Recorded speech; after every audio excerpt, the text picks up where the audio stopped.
ನಿನ್ನ ಜೀವನದಲ್ಲಿ ಏನ್ ನಡೀತು, ಮಾದೇವಣ್ಣ ಬಂದು ಏನ್ ಮಾಡಿದ್ರು ಅದು ಪೂರ್ತಿ ಡೀಟೇಲ್ಸ್ ಇನ್ನೇನ್ ನಿನ್ ಪ್ರಶ್ನೆಗಳು? ಮೇಡಮ್ ಅದೇ ಗೊತ್ತಿಲ್ಲ, ಭಾಗ್ಯಮ್ಮ ಬರೋದಲ್ಲ ನಿಮ್ಮ ಮನೆಯಿಂದ. ನಾವು ಇಲ್ಲಿ ಬಂದ್ಮೇಲೆ ನಾನು ಅಮ್ಮನೇನು ಇದು ಮಾಡ್ತಿರಲಿಲ್ಲ, ನಮ್ಮ ಮನೆಯವರು ನಾನು ಒಬ್ಬಳೇ ಇರ್ತೀನಿ ಅಂತ ಬಂದು ಇರಮ್ಮ ಅಂತ ಅಂದನು. ಅದಕ್ಕೆ ನಾನು ಸುಮ್ಮನಾಗಿ ಅವನೇ ಇದು ಮಾಡ್ತಾನಲ್ಲ, ನೀವು ಅವತ್ತು ಮನೆ ಹತ್ರ ಬೈದಿದ್ರಿ ಹಿಂಗೆಲ್ಲ ಬರೋಕ್ಕೆ ಕೇಳ್ಕೊಬೇಡ, ಹಿಂಗೆ ಸರಿ ಇಲ್ಲ ಅಮ್ಮ ಹಿಂಗೆಲ್ಲ ಮಾತಾಡೈತೆ ಅಂತ ನೀವು ಒಂದು ಮಾತು ಅಂದಿದ್ರೆ ಅವನ ಅದನ್ನ ಅರ್ಥ ಮಾಡ್ಕೊಳ್ಳಿ. ನಾನು ಹೇಳೋದಂದ್ರೆ ನನ್ನ ಮೇಲೆ ಇನ್ನೂ ಕೂಗಾಡ್ತಾನೆ ಅಂತ ನಾನು ಏನೂ ಮಾತಾಡಲಿಲ್ಲ. ಸುಮ್ಮನೆ ಅದೇ ನಾನು ಬೇಡ ಬಿಡು ಶಮಂತ ಅನ್ಕೊಂಡು. ಆಮೇಲೆ ನಿನ್ನೆ ದಿವಸ ಏನಾಯ್ತು ನನಗೆ ಗೊತ್ತಿಲ್ಲ, ಭಾಗ್ಯಮ್ಮ ಹೇಳಿ ಕಳ್ಸೈತೋ ಏನೋ ಗೊತ್ತಿಲ್ಲ, ನಮ್ಮ ಮನೆ ಹತ್ರ ಬಂದು ಹಿಂಗೆಲ್ಲ ಕದ ತೊಟ್ಟಿದಾಗ ನಾನು ತಗದೆ. ಆಮೇಲೆ ಮಾತಾಡ್ಸ್ಕೊಂಡು ಬಂತು, ಒಳಗೆ ಬಂದು ಮೈಯೆಲ್ಲ ಸವರಿ ಏನು ಹಿಂಗಿದ್ಯಾ, ಯಾಕೆ ಇಷ್ಟು ಕಷ್ಟದಲ್ಲಿದ್ಯಾ ಅನ್ಕೊಂಡು ನಾನು ಏನಾರು ಹೆಲ್ಪ್ ಮಾಡ್ತೀನಿ ಅಂದ್ಬಿಟ್ಟು ನನಗೆ ಬಲಾತ್ಕಾರದಿಂದ ಹಿಂಸೆ ಮಾಡ್ಕೊಂಡು ನನಗೆ ಬೇಕು, ನನಗೆ ಹೆಲ್ಪ್ ಮಾಡ್ತೀನಿ ಬೇರೆದ್ರಲ್ಲಿ ಅಂತ ಅನ್ಕೊಂಡೆ. ಅಣ್ಣ ದೂರ ಆಗಿದೆ, ಈಗ ಅದಕ್ಕೆ ಸಂಬಂಧಪಟ್ಟಂಗೆ ಕೇಸ್ ಮಾಡಿದರೆ ನೀವು ಯಾರು ಕಡೆಯಿಂದ ಬಂದಿದ್ದೀರಿ, ಏನು ವಿಚಾರ ಏನು ಹೇಳಿ ಸರ್? ವಿಚಾರ ಏನು ಅಂತಂದರೆ, ನಾವು ಮದುವೆಯಾಗಿ 3 ವರ್ಷ ಆಯಿತು. ನನಗೊಂದು ಗಂಡು ಪಾಪು ನೋಡಿ. ನಾವೇನು ಮಾಡ್ದೋ ಒಂಚೂರು ಅತ್ತೆ ಸೊಸೆ ಅಂಡರ್ಸ್ಟ್ಯಾಂಡಿಂಗ್ ಇರಲಿಲ್ಲ. ಅದಕ್ಕೆ ನಾನು ಸಪ್ರೇಟ್ ಮನೆ ಮಾಡೋಕ್ಕೆ ಹೋದೆ. ನನ್ನ ಹತ್ರ ದುಡ್ಡು ಇರಲಿಲ್ಲ ಅವಾಗ. ನನಗೆ ಅವಾಗ ನಾಗಲಕ್ಷ್ಮಿ ಮೇಡಮು ಮುಂಚೆ ಹಳೆ ಪರಿಚಯ ಇತ್ತು, ಅವ್ರ ಕಡೆಯಿಂದ ಬೇರೆಯವ್ರ ಕಡೆಯಿಂದ ಕಾಂಟ್ಯಾಕ್ಟಿಂದ ಪರಿಚಯ ಇತ್ತು. ಅವ್ರ ಹತ್ರ ನಾನು ಹಿಂಗೆ ಆಗೈತೆ ಅಂತ ಅಂದಾಗ ಆಯಿತು ಒಂದು ಸ್ವಲ್ಪ ದಿನ ಅಮೌಂಟ್ ಅಡ್ಜಸ್ಟ್ ಮಾಡ್ಕೊಳ್ಳೋವರೆಗೂ ನಮ್ಮ ಮನೇಲಿ ಇರಿ ಅಂತ 1 ತಿಂಗಳು ನಮ್ಗೆ ಆಶ್ರಯ ಕೊಟ್ಟವ್ರೆ. 1 ತಿಂಗಳ ನಂತರ ನಾನು ಕೆಲಸ ಮಾಡಿ ಅವ್ರಿಗೆ ಅಮೌಂಟ್ ಕೊಟ್ಟಿದ್ದಕ್ಕೆ ಬೇರೆ ಅವರೇ ಮನೆ ತೋರಿಸಿ ಹುಡುಕಿ ನಮಗೆ ಮನೆ ಮಾಡಿಕೊಟ್ರು. ಸ್ವಂತ ಮನೆ ಮಕ್ಕಳು ಥರ ನಮ್ಮನ್ನು ನೋಡಿಕೊಟ್ರು. ಪಾಪ ಇವತ್ತು ಅವ್ರಿಗೆ ಅನ್ಯಾಯ ಆಗುತ್ತೆ ಏನು ಅಂತ ಹೇಳ್ತೀನಿ. ನೋಡಿಕೊಂಡೆ ಹಿಂಗೆ ಅವ್ರ ಮನೆಗೆ ಮಾದೇವ ಅಂತ ರಂಗೇನಹಳ್ಳಿ ಅಂತ, ಅವನು ಗ್ರಾಮ ಪಂಚಾಯತಿ ಮೆಂಬರ್ ಇದ್ದಾನೆ. ಅದರಿಂದವ ಹಿಂಗೆ ಪರಿಚಯ, ಏನಪ್ಪ ಸಣ್ಣ ಪುಟ್ಟ ಹೆಲ್ಪ್ ಮಾಡ್ತೀನಿ ಅಂದಾಗ ದೊಡ್ಡ ವ್ಯಕ್ತಿ ಅಲ್ವಾ, ಏನೋ ನಿಮ್ಮ ಕೈಲಾದಷ್ಟು ಮಾಡೋಣ ಅಂತ ನಾವು ಕೇಳಿದ್ದು. ಅವಾಗಲಿಂದ ಪರಿಚಯ. ನಾನು 13ನೇ ತಾರೀಕು ಕೆಲಸಕ್ಕೆ ಹೋಗಿದ್ದೀನಿ. ಕೆಲಸಕ್ಕೆ ಹೋಗ್ತಾನೆ ಇದ್ದೆ ಹಿಡ್ದಂಗೆ. ಯಾವತ್ತು ಬಂದಿಲ್ಲ. ಅವತ್ತು ಬಂದವನೇ ಬಂದು ನಮ್ಮ ಮನೇಲಿ ಒಬ್ಬಳೇ ಇರೋ ಟೈಮ್ ನೋಡ್ಬಿಟ್ಟು ಚೆನ್ನಾಗಿ ಮಾತಾಡೋ ಗೊತ್ತಿರೋರು ಅಂತ ಮನೆ ಬಾಗಿಲು ತೆಗ್ದಿದ್ದಾಳೆ. ಹೋದಾಗ ಅವನಿಗೆ ಬಲವಂತದಿಂದ ಅದೇನೈತೆ ಹೆಲ್ಪ್ ಮಾಡ್ತೀನಿ ಹಂಗೆ ಹಿಂಗೆ ಅಂತ ನನಗೆ ಅಣ್ಣಂಗೆ ಗೊತ್ತಾದರೆ ಸುಮ್ಮನೆ ಬಿಡಲ್ಲ ಅಂತ ಅವಳು ಹೇಳಿದ್ದಾಳೆ. ಆದರೂ ಅವನು ಬಲವಂತದಿಂದವ ಅತ್ಯಾಚಾರಕ್ಕೆ ಒಳಗಾಗಿದ್ದಾಳೆ. ಅವಾಗ ನಮ್ಮ ಮನೆಯೊಳಗೆ ಎದುರ್ಕೊಂಡು ಏನೂ ಹೇಳ್ದೇನೆ ನಾನು ಅವಾಗ ನನಗೆ ವಿಚಾರ ಗೊತ್ತಾಯಿತು. ನನಗೆ ಯಾವುದೋ ಫೋನ್ ಬಂತು, ಅಕ್ಕಪಕ್ಕದ ಮನೆಯಿಂದ ಯಾರೋ ಬಂದಿದ್ದಾರೆ ಮನೆಗೆ ಅಂತ. ನಾನು ಮಧ್ಯಾಹ್ನನೇ ಬಂದಾಗ ಏನೋ ಯಾರು ಬಂದಿತ್ತು ಏನೋ ಅಂತ ಕೇಳಿದ್ದಕ್ಕೆ ನನಗೆ ಸ್ಟಾರ್ಟಿಂಗ್ ಹೇಳಲಿಲ್ಲ. ಅವಳು ಭಯ ಬಿದ್ದು ಏನಾರು ಆಯ್ತದೆ, ಏನಾರು ಚಿಕ್ಕಮ್ಮಿ ಮಾಡ್ಕೊತಾನೆ ಇಲ್ಲ ಮಾಡ್ತಾನೆ ಅಂತ ಅಂದ್ಬಿಟ್ಟು ಹೇಳಲಿಲ್ಲ. ಆವಾಗ ನನಗೆ ಏನು ಹೇಳ್ತಿಲ್ವಲ್ಲ ಅಂತ ನನಗೆ ಡೌಟ್ ಬಂದು ನಾಗಲಕ್ಷ್ಮಿ ಮೇಡಮ್ ಅವ್ರಿಗೆ ನಾನೇ ಫೋನ್ ಮಾಡ್ತೀನಿ. ಮೇಡಮ್ ಬನ್ನಿ ಒಂದು ನಿಮಿಷ ಏನೋ ಮಾತಾಡಬೇಕು ಅಂತ. ಮೇಡಮ್ ಬರ್ತಾರೆ. ಹಿಂಗೆ ಯಾರೋ ಬಂದು ಹೋಗಿದ್ದಾರೆ ಅಂತ. ಅವ್ರೇನು ನಾಗಲಕ್ಷ್ಮಿ ಮೇಡಮ್ ನಮಗೆ ರಿಲೇಷನ್ ಥರನೇ ಸರ್ ಒಟ್ಟಿನಲ್ಲಿ. ಹಾಂ, ನನಗೆ ಲಾಯರ್ ಅವರು ಅನ್ನೋದಕ್ಕಿಂತ ನನಗೆ ರಿಲೇಷನು, ತಾಯಿಸ್ತಾನೆ ಅಂದ್ಕೊಳ್ಳಿ. ನಮ್ಗೆ ಅನ್ನ ಹಾಕಿ ನೋಡ್ಕೊಂಡವ್ರೆ ಮನೆ ಮಕ್ಕಳಂಗೆ. ಅವ್ರ ಋಣ ನಾವು ತೀರಿಸಲೇಬೇಕು. ಅದರಿಂದ ನಾನು ಅವರೇ ನಮ್ಮ ಸಂಬಂಧ ಅಂತಲೇ ನನಗೆ ಹೇಳೋದು ಅವ್ರಿಗೆ. ಈ ಪ್ರಕರಣದಲ್ಲಿ ಅವ್ರದ್ದು ಯಾವ ಪಾತ್ರನೂ ಇಲ್ಲ? ಯಾವ ಪಾತ್ರನೂ ಇಲ್ಲ ಸರ್. ನಾನು ಫೋನ್ ಮಾಡಲಿಲ್ಲ ಅಂದರೆ ಅವ್ರು ಯಾಕೆ ಸರ್ ಬರ್ತಾರೆ? ಈಗ ಅರೆಸ್ಟ್ ಮಾಡಿದಾರಲ್ಲ, ಏನಕ್ಕೆ ಸರ್ ಅರೆಸ್ಟ್ ಮಾಡಿದ್ದೀರಾ ಅಂತ ಅಂದರೆ ಫಸ್ಟು ನಮ್ಮನ್ನವಳು ಸ್ಟೇಟ್ಮೆಂಟ್ ಏನಂತ ಕೊಟ್ಟಿರೋದು ಅಂತ ಅಂದರೆ, ನಾನು ಅವಳು ಅಲ್ಲೇ ಜೊತೆಲೇ ಇದ್ದು ಹಿಂಗೆ ಅವಳು ಒಪ್ಕೊಂಡು ಹಿಂಗೆ ಆಯಿತು ಅಂತ ಬಂದು ಕೇಳಿದಾಗ ಹಿಂಗೆ ಆಯಿತು ಅಂತ ನಡಿ ಟೇಷನ್ಗೆ ಹೋಗೋದಂತ ನಾನು ವೀಡಿಯೋ ಮಾಡ್ಕೊಂಡು ಅವಳೆಲ್ಲ ಒಪ್ಕೊಂಡಿತ್ತು. ಟೇಷನಲ್ಲಿ ಮಾತಾಡಿರೋದು ವೀಡಿಯೋ ಐತೆ. ಅವಳು ಕಂಪ್ಲೇಂಟ್ ಎಲ್ಲ ಬರೆದಿರೋದು ಅತ್ಯಾಚಾರ ಆಗೈತೆ ಅಂತ ಅವಳೇ ಒಪ್ಕೊಂಡು ಎಲ್ಲ ಮಾಡಿದ್ದಾರೆ. ಹಿಂಗೆ ನಾನು ಅವತ್ತು 2 ದಿವಸ ಆದರೂ ಅವ್ನು ಕರೆಸಿಲ್ಲ, ಇದು ಮಾಡಿಲ್ಲ ಅಂತ ಅವತ್ತು ಟೇಷನ್ ಮುಂದೆ ನಾನು ರಿಂಗ್ಸ್ ಮಾಡಿ ಅವತ್ತು ನನ್ನಿಂದ ನಾನೇ ಹಿಂಗೆ ಮಾಡ್ಕೊಳ್ಳೋಕ್ಕೆ ನಾನು ಟ್ರೈ ಮಾಡಿದ್ದು ನಿಜ. ನನಗೆ ನ್ಯಾಯ ಸಿಗಲಿ ಅಂತ. ಬೇಕಾದ್ರೆ ನಾನು ಸತ್ರು ಪರವಾಗಿಲ್ಲ, ನನ್ನ ಹೆಂಡತಿ ಮಕ್ಳಿಗೆ ನ್ಯಾಯ ಏನಾದ್ರು ಸಿಗಲಿ ಅಂತ ಅಂದ್ಬಿಟ್ಟು ನಾನು ಮಾಡಿದ್ದು ನಿಜ. ನಿಮ್ಮ ಹೆಂಡತಿ ಹೇಳ್ಕೊಂಡಿದ್ದಾರೆ ನನ್ನ ಮೇಲೆ ಯಾವುದೇ ರೀತಿ ಯಾರು ಅತ್ಯಾಚಾರ ಅದೇ ಸರ್ 3 ಆದರೆ ಈ ಯಾರೋ ಲ್ಯಾಬ್ ಟೆಕ್ನಿಷಿಯನ್ ಕರ್ಕೊಬಂದು ನನಗೆ ಬೇರೆ ರೀತಿಯ ಮೈಯೆಲ್ಲ ಈ ಥರ ಮಾಡಿದ್ದಾರೆ ಅಂತ ಹೇಳಿ ಈಗ ಇವ್ರ ಮೇಲೇ ಅತ್ಯಾಚಾರ ದುರುಪಯೋಗ ಮಾಡಿದ್ದಾರೆ ಅಂತ ಹೇಳ್ಕೊಟ್ಟಿದ್ದಾರೆ. ಅದೇ 3 ದಿನದ ನಂತರ ಹೇಳಿರೋದು. ಸ್ಟಾರ್ಟಿಂಗೇ ಅಲ್ಲಿ ಹೋಗಿ FIR ಮಾಡಿಸಿ ಅವಳು ನಮ್ಮ ಮೇಲೆ ಆಗೈತೆ ಅಂತ ಮಾದೇವನ ಮೇಲೆ ಹೇಳಿದಾಗ ಅವಾಗ ಆಗದಿರೋ FIR 3 ದಿವಸ ಆದಮೇಲೆ ಅವಳು ತಲೆ ಕೆಡಿಸಿ ಅವಳಿಗೆ ಏನೇನು ಹೇಳಿ ಹಣದಾಸೆ ತೋರಿಸಿ ಇವತ್ತು ನನ್ನ ಜೀವನ ಹಾಳು ಮಾಡೋಕ್ಕೆ ನಿಂತಿರೋದು ಅಲ್ಲದೆ ಆ ಮೇಡಮ್ ಅವ್ರ ಜೀವನನೂ ಹಾಳು ಮಾಡಿ ಇವತ್ತು ಟೇಷನಲ್ಲಿ ಇರೋ ಮಾಡೋರೆ, ಅವ್ರನ್ನ ಅಲ್ಲಿ ಜೈಲಿಗೆ ಹಾಕೋರೆ.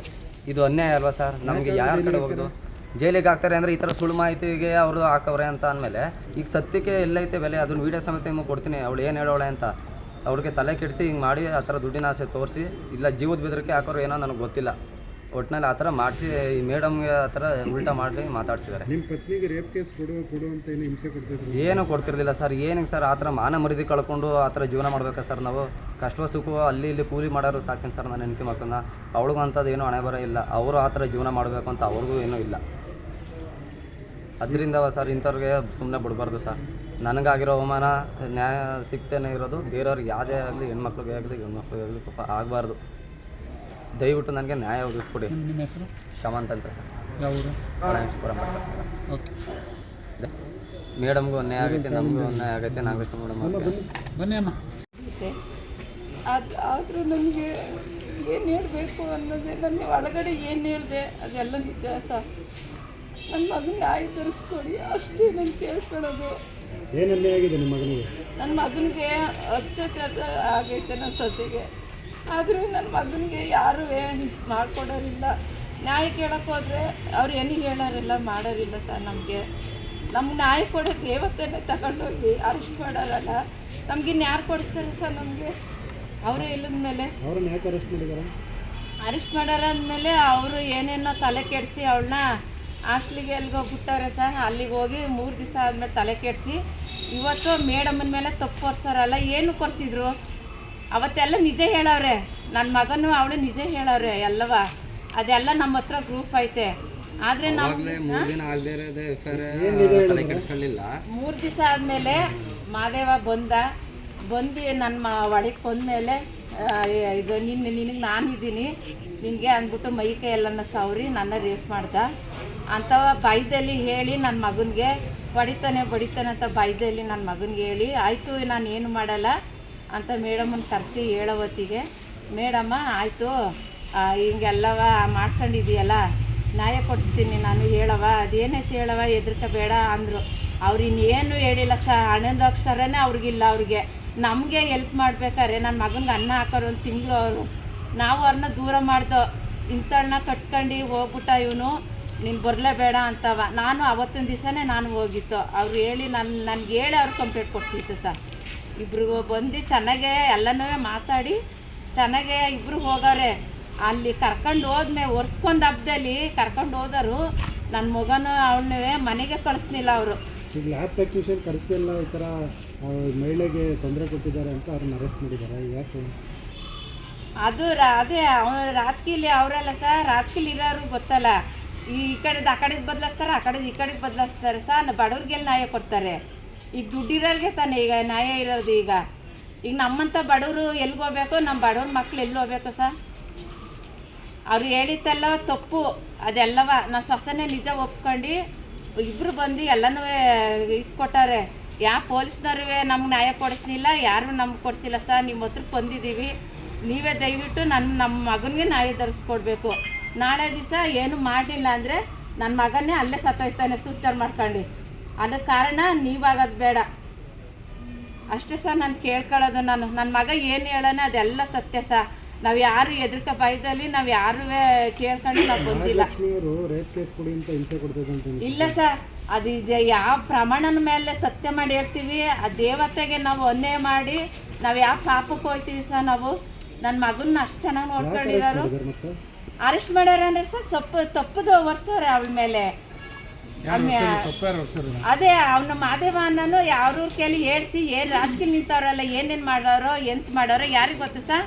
ಈಗ ನಾವು ನೋಡಕ್ಕೆ ಹೋಗ್ತೀವ, ನಮ್ಮ ಸೊಸೆನೇ ನೋಡಕ್ಕೆ ಕೊಟ್ಟಿಲ್ಲ. ನಮ್ಮ ಕರ್ಕೊಂಡೋಗಿ 4-5 ದಿವಸ ಆಯಿತು ಬಂದಿಲ್ಲ ಇನ್ನೂ. ಅಲ್ಲವಳೆ ಇಲ್ಲವಳೆ ಅಂತ ಕೇಳ್ತಾರೆ. ನಮ್ಮ ಓಲು ಅಟ್ಲೀಸ್ಟ್ ಮಗನಾರ ಕೊಡಬೇಕು ತಾನೆ ನಮ್ಮ ಹತ್ರಕ್ಕೆ.